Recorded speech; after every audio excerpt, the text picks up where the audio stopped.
Hello everyone, this is Shubh. Welcome back to trading Gapshap and basics to advance series की ये video number 6 है और यहाँ पे हम अब चार्ट्स के बारे में बात करेंगे। ओके, तो पहले हमने बेसिक्स थोड़ा सा मार्केट को समझा, अब हम चार्ट का बेसिक समझेंगे बिकॉज प्राइस एक्शन में सबसे इम्पॉर्टेंट पार्ट प्राइस होता है।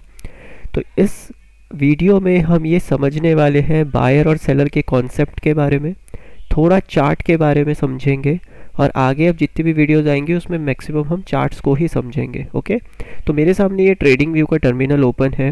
बेसिकली सबसे बेहतरीन जो चार्ट्स इस पूरे मार्केट में कोई एक टर्मिनल हमें देता है तो वो ट्रेडिंग व्यू है, राइट। आफ्टर मार्केट में आप इसको यूज़ कर सकते हो और अगर आपको लाइव मार्केट में यूज़ करना है तो आई थिंक फायर्स बहुत एक्यूरेट चार्ट देता है, तो आप फायर्स यूज़ कर सकते हैं। ओके, चलिए अब थोड़ा सा ज़रा समझ लेते हैं। यहाँ पे सबसे पहले थोड़ा सा ट्रेडिंग व्यू को समझ लेते हैं। ऊपर यहाँ पे हमारा टाइम टाइम फ्रेम है और यहाँ पे हमारा इंडेक्स आ जाएगा या जो भी हम स्टॉक लेंगे उसका नाम यहाँ पे आ जाएगा। ये कुछ हमारे टूल्स हैं इस एरियाज़ में, ठीक है। ये हमारा इंडिकेटर है जिसको हम यूज़ नहीं करेंगे अभी फ़िलहाल, और बाकी इसमें हमें और कुछ देखना नहीं है, ठीक है। तो हम ये टाइम फ्रेम और सिर्फ इन टूल्स का यूज़ करेंगे और यहाँ पे ये जो कैंडल स्टिक्स है इनका यूज़ करेंगे। ओके, तो अब थोड़ा सा यहाँ पे हम कॉन्सेप्ट समझने की कोशिश करते हैं, ठीक है। तो यहाँ पे ज़रा वाइट चार्ट लगा लेते हैं। काफ़ी सारे ट्रेडर्स प्रेफर करते हैं वाइट चार्ट को। देखिए, अगर सबसे पहले आप देखें, ठीक है, सबसे पहली चीज़ जो आपको समझनी है एज अ ट्रेडर, ठीक है, वो है प्राइस। ओके, देखिए प्राइस एक्शन, ठीक है, इसका मतलब क्या है प्राइस में एक्शन होना यानी प्राइस में मूवमेंट होना। या तो प्राइस ऊपर जाएगा या प्राइस नीचे जाएगा या प्राइस साइडवेज रहेगा, ठीक है। साइडवेज यानी कि एक रेंज में रहेगा। ओके, लेट्स सपोज 100 रुपीज़ से प्राइस चला गया 200 रुपीज़, तो प्राइस में मूव आया। 200 से वापस 100 आ गया तो प्राइस में डाउनफॉल आया। लेकिन अगर प्राइस 100 रुपीज़ से 110 जाता है, फिर नीचे, फिर ऊपर, फिर नीचे, फिर ऊपर, फिर नीचे, तो इसको हम साइडवेज बोलते हैं, ठीक है। अब देखिए, ठीक है, थोड़ा सा वीडियो लंबा होगा क्योंकि कॉन्सेप्ट हम समझेंगे यहाँ पे बायर और सेलर का, और जो आपके लिए काफ़ी ज़्यादा इंपॉर्टेंट है, ठीक है। क्योंकि प्राइस एक्शन में सबसे इंपॉर्टेंट पार्ट कौन है? बायर और सेलर ही है, और ये बायर और सेलर और कोई नहीं, हम है, ठीक है। देखिए, सबसे पहले बायर की नज़र से इस मार्केट को देखते हैं, ठीक है, क्योंकि यहाँ पे सिर्फ प्राइस एक्शन को नहीं समझना है, यहाँ पे प्राइस के साथ साइकोलॉजी को भी समझना है, ठीक है। तो अभी हम सबसे पहले बायर को देखते हैं, ठीक है। आप किसी मार्केट के बायर हो, ओके। करंट मार्केट प्राइस, ठीक है, करंट मार्केट प्राइस अभी फ़िलहाल चल रहा है 500 रुपीज़ का, ठीक है। किसी का भी है, स्टॉक का है, ऑप्शन का है, किसी का भी है, ठीक है। 500 रुपीज़ का अभी करंट मार्केट प्राइस चल रहा है। ओके, अब इस लेवल पे सिर्फ आप बायर को ध्यान में रखिएगा, सेलर को अभी नहीं ध्यान में रखना है, ठीक है। आप एक बायर हो, फॉर एग्जाम्पल यहाँ पे 10 बायर्स अवेलेबल है, ठीक है, 500 रुपीज़ पे। देखिए, ये कॉन्सेप्ट समझना बहुत ज़रूरी है, तो ध्यान से समझिएगा, मैं बहुत धीरे धीरे समझाऊंगा। ओके, 500 रुपीज़ पे कितने बायर अवेलेबल हैं? ये सब यहाँ पे कौन है? ये बायर्स हैं, ठीक है। इसके ऊपर है 550, इसके ऊपर है 600 एंड देन 650, ठीक है। नीचे हमारा हो जाएगा 450, then 400 and then 350। Okay, right. Price 350, 400, 450, 500, 550, 600 इस तरह से, ठीक है। सिर्फ कॉन्सेप्ट समझने की कोशिश करिएगा। यहाँ पे जो सेलर है वो भी 10 है, ठीक है। फॉर एग्जाम्पल यहाँ पे जो सेलर है वो बढ़ गए, ठीक है, मतलब 10 + 5 आ गए। अब टोटल यहाँ पे जो सेलर हो गए वो 15 हो गए, ठीक है। अब देखिए, एज अ बायर इस मार्केट को देखिए सिर्फ अभी, ठीक है। मैक्सिमम नंबर ऑफ बायर कहाँ पे होंगे? सबसे लोएस्ट एरिया में, क्योंकि जो बायर होता है, ठीक है, मार्केट का, उसको लोज पे खरीदना पसंद है, करेक्ट। आप मार्केट जाते हो, आपको कोई टी शर्ट अच्छी लगी, ठीक है, सामने वाले ने बोला 500 की है, आपने बोला 300 की है, तो आपने क्या किया? प्राइस को लो कर दिया, है ना। आप उससे बार्गेनिंग करते हो तो प्राइस को कम करते हो। सेम चीज़ मार्केट में है, मार्केट 500 मांग रहा है, आप प्राइस को कम कर रहे हो, तो मैक्सिमम नंबर ऑफ बायर कहाँ होंगे? जब कोई इम्पॉर्टेंट स्टॉक या इम्पॉर्टेंट प्राइस उनको सस्ते में मिलेगा। अब 500 से सस्ता क्या है? 450, तो 450 पे कितने बायर होंगे? फॉर एग्जांपल 20 बायर्स होंगे, ठीक है। 400 पे कितने बायर होंगे? 40 बायर्स होंगे। और अगर यही स्टॉक 350 में आएगा तो 500 बायर्स अवेलेबल होंगे यहाँ पे, है ना। अब बायर हमेशा लोएस्ट एरिया को प्रिफर करता है, ठीक है। अब लेट्स सपोज यहाँ पे टोटल 15 सेलर्स हैं और 10 बायर्स हैं, ठीक है।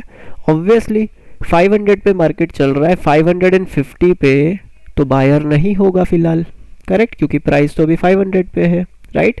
अगर आप ध्यान से समझिएगा इस कॉन्सेप्ट को, अगर 500 से प्राइस ऊपर निकलता है, ठीक है, यहाँ पे 10 बायर्स कंप्लीट हुए, यहाँ पे 10 बायर सेलर्स थे मान के चलिए अभी, ठीक है, इसको छोड़ दीजिए, ओके 10 सेलर्स थे, यहाँ पे कंप्लीट हो गया, बाइंग कंप्लीट हुई। अब प्राइस या तो यहाँ पे आएगा या ऊपर जाएगा।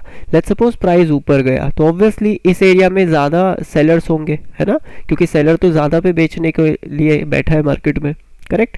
सेलर वो दुकानदार है जिसके साथ आप बार्गेनिंग कर रहे हो, है ना, तो वो तो महंगे पे बेचेगा, आपको सस्ते पे खरीदना है। अभी एज अ बायर इस मार्केट को देखिएगा, ठीक है।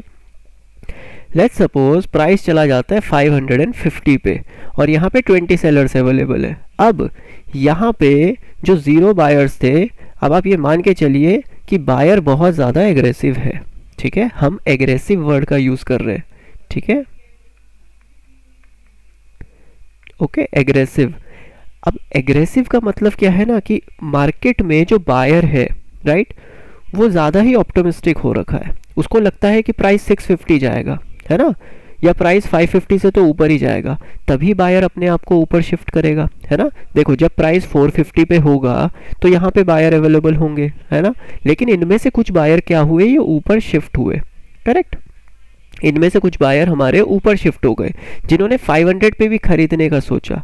तो अगर ऐसे ही बायर अपने आप को ऊपर शिफ्ट करता रहेगा तो कहीं ना कहीं क्या हो रहा है कि बायर्स अपने आप को कंफर्टेबल समझ रहे हैं ऊपर के लेवल्स पे भी।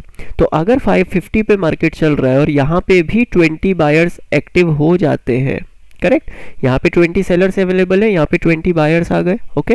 अब क्या हो रहा है, 550 को बायर अपना जोन बना रहा है ना, मतलब बायर 550 पे भी कंफर्टेबल है। पहले बायर 500 पे था, अब बायर 550 पे चला गया, तो कौन एग्रेसिव हो रहा है यहाँ पे, बायर एग्रेसिव हो रहा है, ठीक है। प्राइस धीरे धीरे ऊपर जा रहा है, बायर धीरे धीरे ऊपर के लेवल पे क्वांटिटीज को ऐड करते हुए जा रहा है, क्योंकि अब उसका टारगेट ना बहुत ऊपर का उसने सोचा हुआ है। तो जब बायर धीरे धीरे अपने आप को ऊपर शिफ्ट करते हैं, ठीक है, तो इसको बोला जाता है बायर्स का जो सेंटीमेंट है वो काफ़ी ज़्यादा पॉजिटिव सेंटीमेंट है यहाँ पे, ठीक है।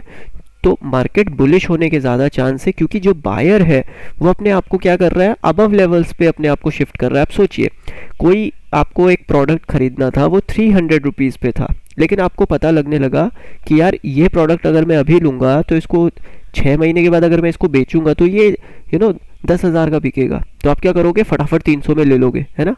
ये 300 से चला गया 500 रुपीज़, तो आप क्या होगा, आप 500 में भी इसको उठा सकते हो, है ना।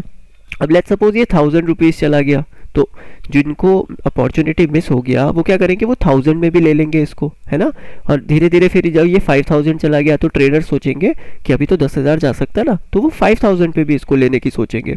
तो यहाँ पे क्या हो रहा है, बाइंग एग्रेसिव हो रही है ना, बायर अपने आप को देखो धीरे धीरे ऊपर शिफ्ट कर रहा है। सेम हमारे स्टॉक मार्केट में भी होता है, ठीक है, और यही बेसिक से एडवांस है प्राइस एक्शन का।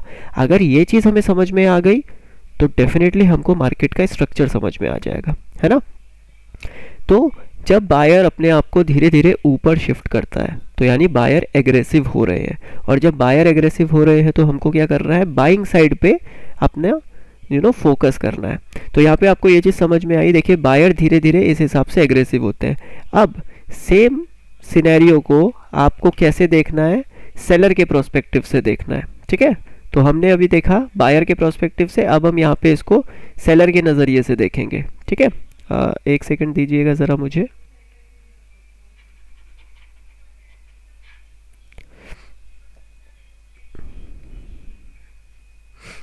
चलिए ओके, अब देखिए, अब सेलर के नज़रिए से इसको देखिए, ठीक है। ये सभी सेलर्स हैं यहाँ पे, राइट। 500 पे कितने सेलर्स होंगे, लेट्स सपोज 10 सेलर्स हैं, है ना। अब सेलर तो महंगे पे बेचने की सोचेगा, तो 550 पे कितने सेलर्स होंगे, ज़्यादा सेलर्स होंगे। 600 पे कितने होंगे, इससे ज़्यादा होंगे। और 650 पे सबसे ज़्यादा सेलर्स होंगे मार्केट में, क्योंकि प्राइस को हमेशा ऊपर ही बेचना होता है सेलर्स को। और ये सेलर्स बनते कौन है, जिन्होंने खरीदा है वही यहाँ पर बेचेंगे, या फिर कोई शॉर्ट सेलिंग कर रहा है तो फ्रेश पोजीशंस बना रहा है, करेक्ट। अब देखिए, जब सेलर एग्रेसिव होता है, ठीक है, जब सेलर एग्रेसिव होता है तो होगा क्या, सेलर 550 पे बेच रहा है, ठीक है, वो इतना कॉन्फिडेंट है कि प्राइस 400 तक आएगा, तो वो क्या करेगा, 500 पे भी बेचेगा, वो 450 पे भी बेचेगा, क्योंकि उसको पता है मेरे पास अभी भी 50 रुपये मिल जाएंगे, यहाँ से उसको पता है मेरे पास 100 रुपये मिलेंगे, यहाँ से उसको पता है मेरे पास 150 रुपीज़ मिलेंगे, है ना। अब लेट्स सपोज डिमांड ही नहीं है मार्केट में, तो सेलर क्या करेगा, नीचे के भाव पे बेचेगा, राइट। देखो, जब मार्केट में कोई प्रोडक्ट बिकता नहीं है तो सेलर क्या करता है, उसको सस्ते में बेच देता है ना, कि चलो सस्ते में निकाल देते हैं, राइट। लेकिन सस्ता कितना सस्ता हो सकता है, ये ना बायर को पता होता है ना सेलर को पता होता है, क्योंकि डिमांड कहाँ आएगी, सप्लाई कहाँ होगी सबसे ज़्यादा, किसी को नहीं पता होती, राइट। और यही इस मार्केट की खूबसूरत बात है। तो अगर आप एक सेलर हैं और आप 500 पे बेच रहे हो और आपको पता है कि प्राइस 350 पे आएगा, तो आप क्या करोगे, जैसे जैसे प्राइस 500 से 450 जाएगा आप कुछ क्वांटिटीज़ को और ऐड करोगे, है ना। तो यहाँ पे फिर से सेलर की तरफ से क्वांटिटीज़ आ जाएंगी, है ना। और हो सकता है सेलर बहुत एग्रेसिव हो रहा है, तो यहाँ पे 20 के सामने 100 क्वांटिटीज़ आ गई, तो डिमांड के सामने सप्लाई ज़्यादा हो गई, है ना। सेलर यानी कि सप्लाई, है ना, और बायर यानी कि डिमांड, करेक्ट। तो बायर डिमांड क्रिएट कर रहा है, सेलर सप्लाई क्रिएट कर रहा है। जैसे नॉर्मल मार्केट चलता है वैसे ही शेयर मार्केट चलता है हमारा, राइट। तो जब सेलर एग्रेसिव होते हैं तो प्राइस कहाँ जाता है, नीचे जाता है, ठीक है। और जब बायर एग्रेसिव होते हैं तो प्राइस ऊपर जाता है, ठीक है। ये बेसिक था, होपफुली ये समझ में आ गया आपको। अब इनका सिर्फ एक ही रूल है, ठीक है, पूरे प्राइस एक्शन का सिर्फ एक रूल है, ठीक है, एक गोल्डन रूल, ठीक है, जो आपको कभी नहीं भूलना है, राइट। अगर आप इसको भूले तो आप क्या कर रहे हो, आप प्राइस एक्शन नहीं, आप गैम्बलिंग कर रहे हो मार्केट में। सिर्फ एक रूल है और वो क्या है, बाय लो सेल हाइज, ठीक है। कम प्राइस पे खरीदना है और ज़्यादा प्राइस पे बेचना है, या फिर ज़्यादा प्राइस पे बेचना है और फिर कम प्राइस पे खरीदना है। प्राइस एक्शन का यही एक रूल है, इसके अलावा और कोई रूल नहीं है, ठीक है। और ये वो बेसिक रूल है जो सबसे ज़्यादा एडवांस है, क्योंकि लोवेस्ट एरिया को फाइंड करना ये प्राइस एक्शन है और हाईएस्ट एरिया को फाइंड करना ये प्राइस एक्शन है, राइट। तो अभी हमको देखो एक रूल तो समझ में आ गया, और इसी रूल को आपको एक थंब रूल बना लेना है, ठीक है। वॉलपेपर लगा लीजिए, टैटू बनवा लीजिए, या फिर इसको बार बार बोलते रहिए, कम पे खरीदना है, ज़्यादा पे बेचना है, ज़्यादा पे बेचना है, कम पे खरीदना है, क्योंकि इनके बीच का जो मार्जिन होगा वो आपका प्रॉफिट होगा, ठीक है। और धंधे में सिर्फ एक ही चीज़ ध्यान में रखना है, प्रॉफिट्स, ऑलराइट। तो ये चीज़ अब आपको क्लियर हो गया होगा, ठीक है। तो यहाँ पे हमने बायर और सेलर का एक साइकोलॉजी समझा, राइट। जब बायर एग्रेसिव होगा तो प्राइस देखिए ऐसे मूव करेगा, राइट। तो अभी यहाँ पे देखो, हम किसी चार्ट की हेल्प से एक बार समझ लेते हैं। ये देखो आप, ठीक है, यहाँ पे देखो क्या हो रहा है, ये लेवल पे बायर अवेलेबल थे, प्राइस देखिए धीरे धीरे ऊपर गया, सेलर एक्टिव हुआ, प्राइस नीचे आया, लेकिन नंबर ऑफ सेलर्स यहाँ पे कम थे, है ना, डिमांड ज़्यादा थी तो प्राइस फिर से ऊपर निकल गया। फिर यहाँ पे सेलर आए तो नंबर ऑफ सेलर्स कम थे, नंबर ऑफ बायर्स ने फिर प्राइस को ऊपर फेंक दिया। यहाँ पे हमको थोड़े टाइम के लिए ये देखने को मिला कि प्राइस ने फॉल किया, राइट। डिमांड कहाँ से आई थी, डिमांड यहाँ से आई थी, इस प्राइस से डिमांड आई थी, करेक्ट। तो इसी प्राइस से दोबारा डिमांड आ गई, तो ये एरिया हमारा क्या कहते हैं, हम इसको सपोर्ट की तरह काम कर रहा है ना, रेजिस्टेंस की तरह काम कर रहा है। तो अब देखो थोड़ा सा यहाँ पे सपोर्ट एंड रेजिस्टेंस की मार्किंग से पहले ना कुछ चीज़ों को समझ लेते हैं, ठीक है। जैसे सपोर्ट रेजिस्टेंस ये तो हम सभी को क्लियर है ना, क्या होता है। देखो अभी जो हमने बात की, क्या बात किया कि प्राइस 500 से ऊपर गया, सेलर एक्टिव हुए, फिर प्राइस और ऊपर गया, सेलर एक्टिव हुए, फिर प्राइस और ऊपर गया। अब यहाँ पे सेलिंग बहुत ज़्यादा हो गई, तो इस हिसाब से प्राइस मूव करता है ना, ऐसे सिंगल लाइन से प्राइस मूव नहीं करता मार्केट में, करेक्ट।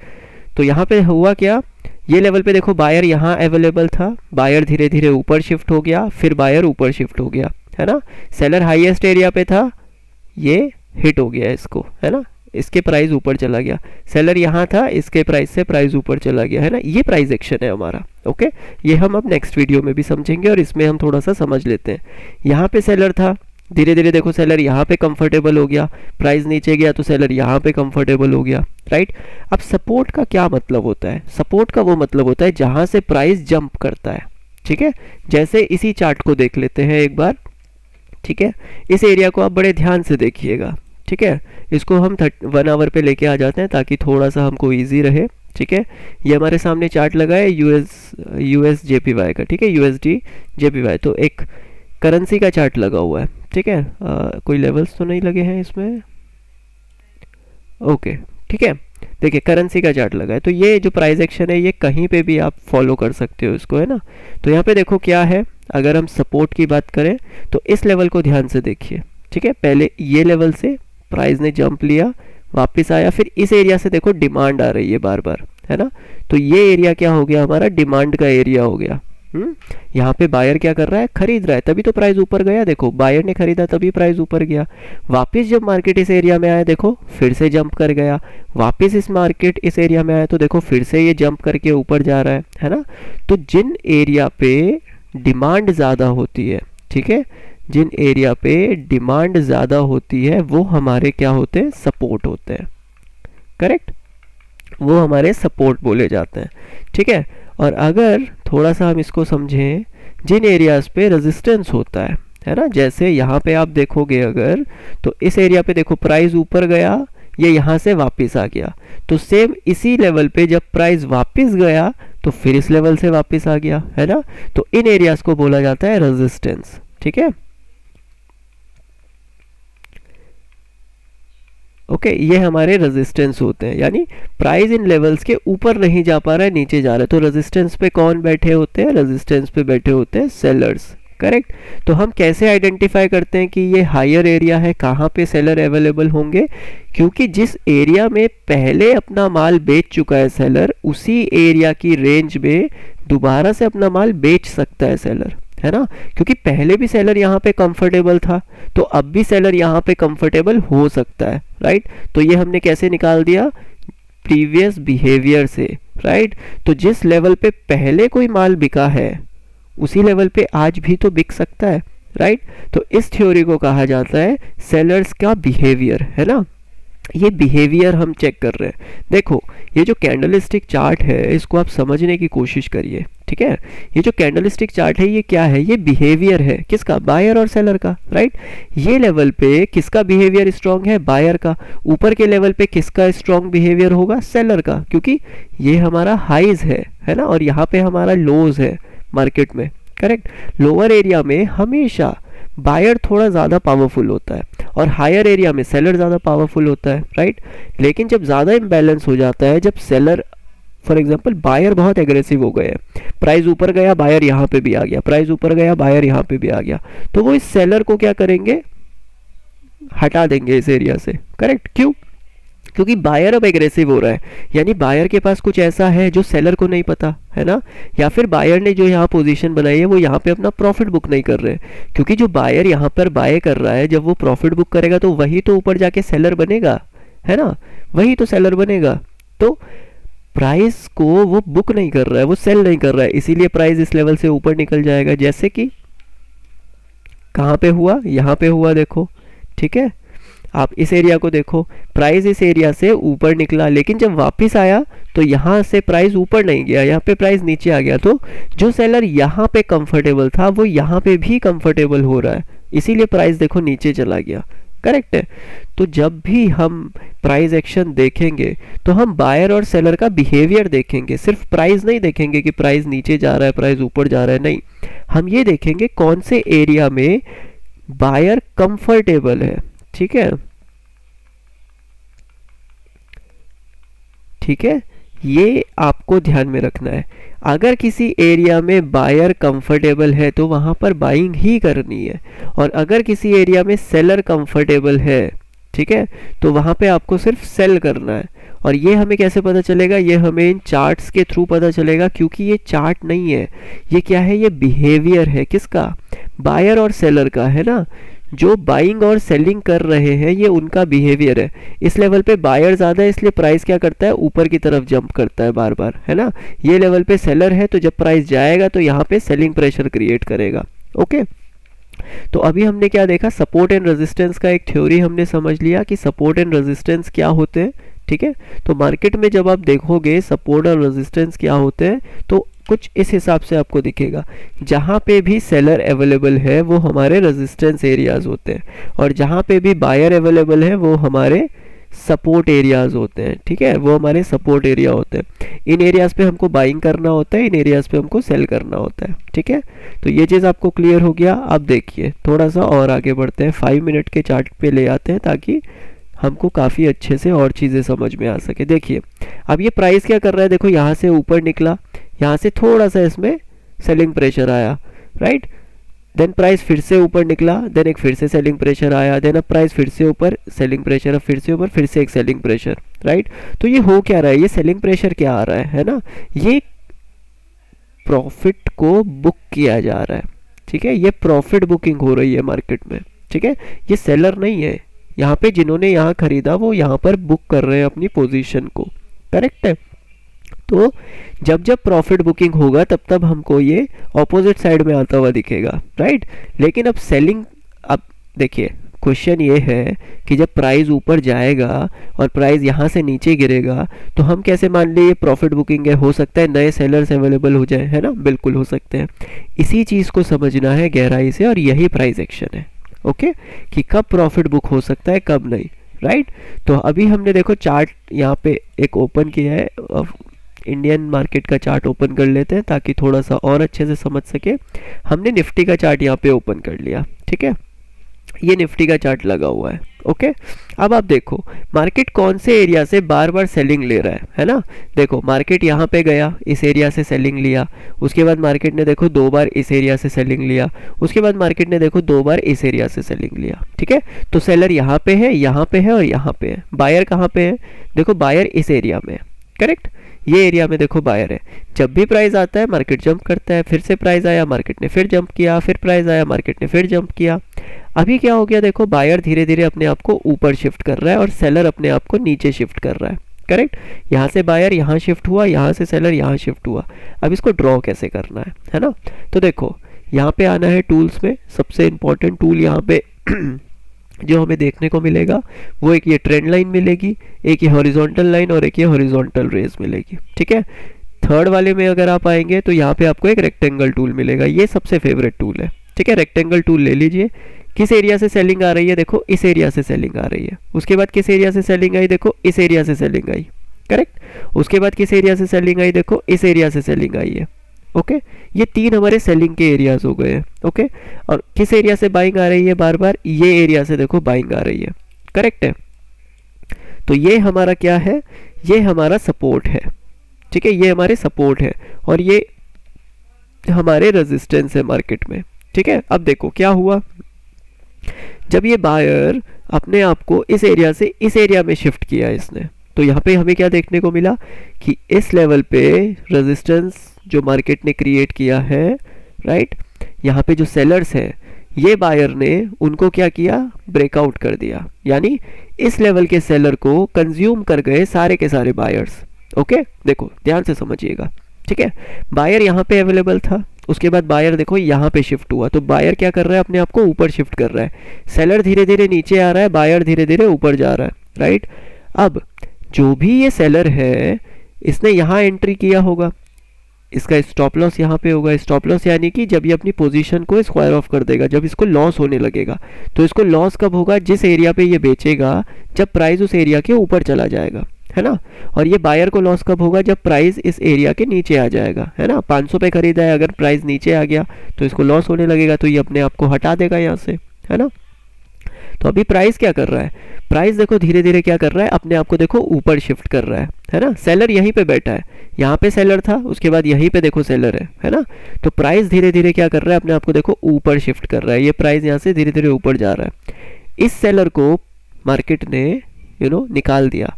कौन से बायर ने निकाला, इस वाले बायर ने निकाला, ठीक है, जिसने इस लेवल पे बाइंग की है ना। देखो चीजें समझिएगा, है ना। ये वाले बायर ने इस सेलर के ऊपर क्लोजिंग कर दी है मार्केट की, है ना। प्राइस देखो इसके ऊपर निकल गया है, राइट। अब इसके बाद सेलर कहाँ पे है, देखो ये लेवल पे सेलर है, ठीक है। तो अब इस लेवल को आप क्या कर सकते हो, आगे की तरफ बढ़ा दो, है ना। देखो ये एक सेलिंग एरिया है, राइट।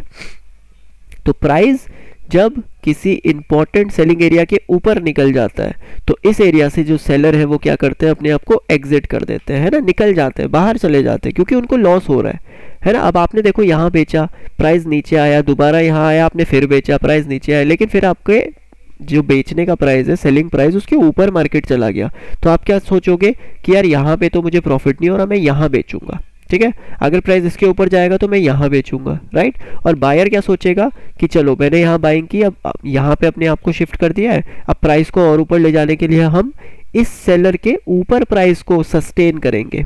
ओके, अब देखिए थोड़ा साइकोलॉजी समझिए। जो बायर है मार्केट का, ठीक है, ये बायर है यहाँ पे मार्केट का, ये धीरे धीरे अपने आप को ऊपर शिफ्ट कर रहा है, और इसका फाइट किसके साथ हो रहा है, इसका फाइट सेलर के साथ हो रहा है। तो जो प्राइस एक्शन है उसमें क्या हो रहा है, जो बुल है मार्केट के उनका फाइट हो रहा है जो बियर है मार्केट में, है ना।